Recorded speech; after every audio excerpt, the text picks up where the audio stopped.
Saya Kezia Abigail Safadriana, saya dari kelas SB dengan NPM 2024465380. Saya akan mempresentasikan tentang apa itu filsafat ilmu desain. Jadi, filsafat ilmu dalam desain itu mempelajari hakikat, cara memperoleh, dan nilai dalam desain.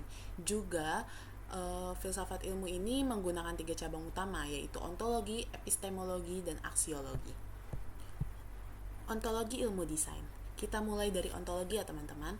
Dalam filsafat, ontologi membahas tentang apa yang benar-benar ada. Nah, dalam konteks desain, kita bertanya, apa sih yang sebenarnya disebut desain?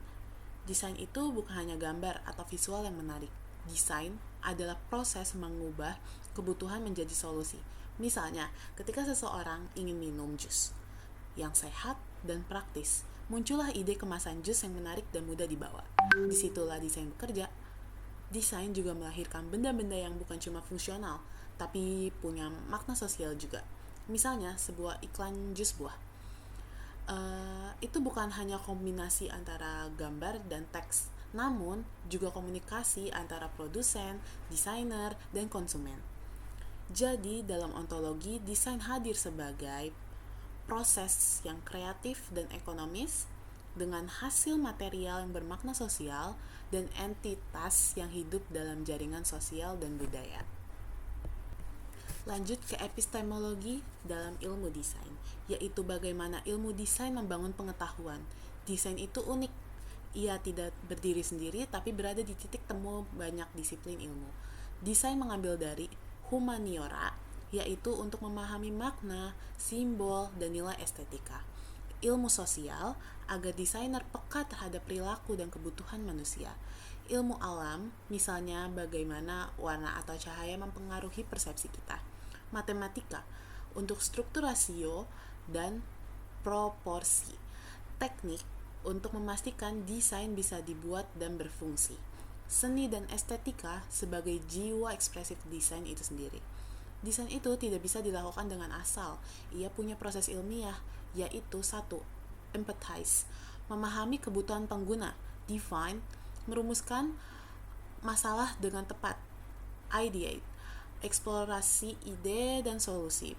Lalu ada prototype, membuat purwarupa. Ada task, melakukan pengujian dan evaluasi. Dengan demikian, ilmu desain bersifat multidisipliner karena menggabungkan cara berpikir ilmiah, teknis, kreatif, dan juga humanistik. Sekarang, aksiologi ilmu desain. Mari masuk yang paling menyentuh sisi manusia, aksiologi, yaitu nilai dan etika dalam desain. Pertama, dari sisi etika. Desain itu tidak pernah netral. Setiap benda desain membawa nilai moral, budaya, bahkan ideologi. Contohnya, iklan. Satu iklan bisa memperkuat stereotip atau justru mendorong kesetaraan. Seorang desainer harus sadar akan dampak sosial dan karyanya. Apalagi desain sering berjalan lintas budaya. Apa yang bagus di satu tempat bisa jadi menyinggung di tempat lain. Disinilah